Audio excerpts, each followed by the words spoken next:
चला तर आज या ठिकाणी आपण पाहिलं की एमपीएससी ग्रुप बी चा कट ऑफ लागला। हा कट ऑफ म्हणजे काय साधा सुद्धा कट ऑफ लागलेला नाही, जवळजवळ 62 मार्काचा कट ऑफ लागला ओपन कॅटेगरीचा मेलचा।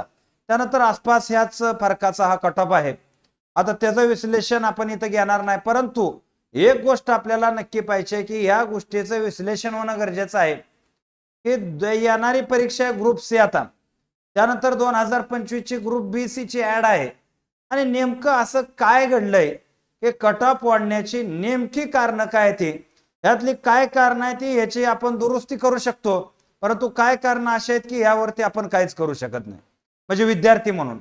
तर दुरुस्ती करण्यासारख्या कोणकोणत्या गोष्टी आहेत आणि दुरुस्ती न करण्यासारख्या कोणकोणत्या गोष्टी आहेत या समस्त गोष्टीचा विचार करणं हे अत्यंत आवश्यक ठरतं। तर पहिला मुद्दा जर आपण कट ऑफची काही कारण पाहिली तरी कारण आपल्या लक्षात येतात बा, हे चांगलं लक्षात ठेवा। आता पहिला विषय की पेपर तुलनेनं सोपा होता, तर जवळजवळ या पेपरमध्ये 75 प्रश्न वन लाइनर होते आणि वन लाइनर पण एवढे काही जास्त अवघड लेवलचे वन लाइनर नव्हते।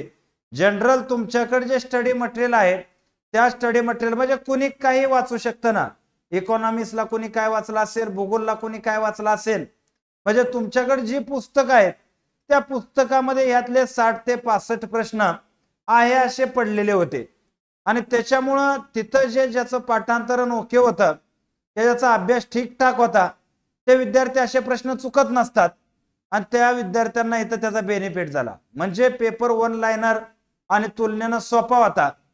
परंतु ही जर गोष्ट आपण पाहिजे झाली की आज 8000 पोरं मेन्सला आहेत, ही संख्या मोठी संख्या आहे, जागा कमी होत्या यावेळेस परंतु 8000 पोरं आहेत। आता जर आपण दुसरा विचार केला की राज्य सेवा पूर्व परीक्षेला कमी आलेले विद्यार्थी कंबाईन कडे शिफ्ट झालं, म्हणजे हे सगळ्यात मोठं अजून एक डेंजर कारण झालं जे आपल्या हातात नाही। पहिले कारण आपल्या हातात नव्हतं आणि दुसरं कारण सुद्धा आपल्या हातातलं नाही।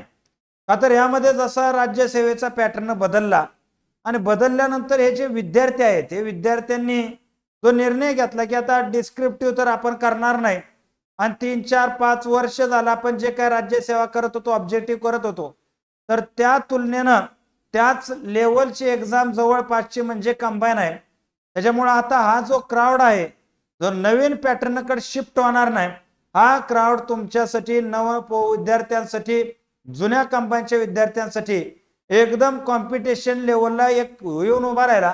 का तर 80 ते 90 हजार विद्यार्थी हे आहेत जे चांगल्या रीतीनं राज्य सेवा करत होते ते आता डायरेक्ट कशात वळलेले आहेत, त्या ठिकाणी या एक्झाम मध्ये वळलेले आहेत।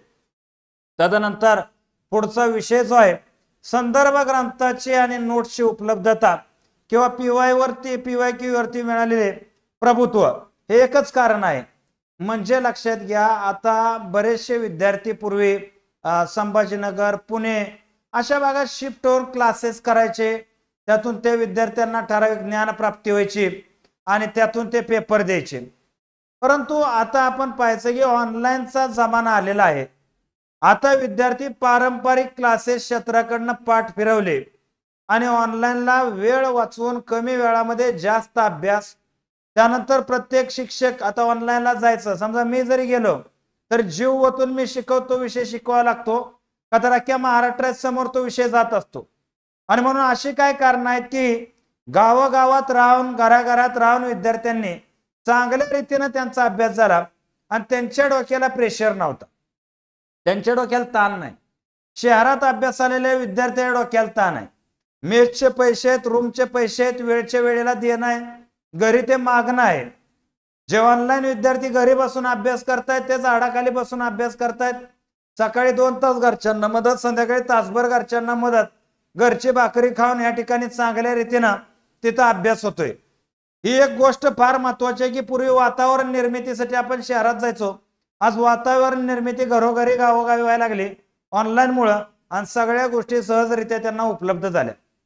पीवायक्यूचं विश्लेषण यामध्ये यावेळेचे सगळ्यात मोठे टर्निंग पॉइंट आहे, तर हे तुम्ही डोक्यात ठेवा, हे तुम्ही बदल करू शकणारा मुद्दा आहे।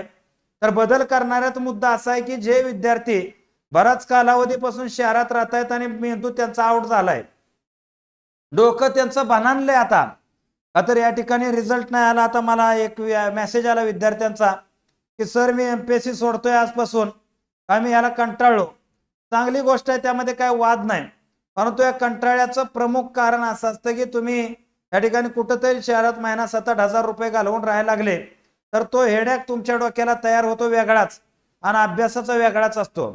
त्यामुळे कमी खर्चात कमी एरियात कुठं राहता येते का तर ऑनलाईनचं सगळं क्षेत्र तयार झालेलं आहे, त्यानुसार तुम्ही गायडन्स घेऊ शकता. आणि यामध्ये जर आपण पाहायचं झालं PYQs, हे PYQ प्रॉपर विश्लेषण तुम्ही करून ठेवणं आवश्यक आहे.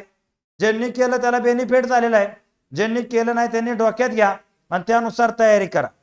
त्याच्याबरोबर आपण पाहतो MPSC मध्ये नवीन जो विद्यार्थ्याचा वर्ग आला कोरोनानंतर बरेचसे जुने विद्यार्थी गायब झाले, नवीन विद्यार्थी मार्केटमध्ये आले आणि या नवीन विद्यार्थ्यांना नवीन पॅटर्न नुसार एकदम जोमाने अभ्यास करता येते का तर पहिल्यापासूनच त्यांना सगळ्याच गोष्टी रेडीमेड मिळाल्या.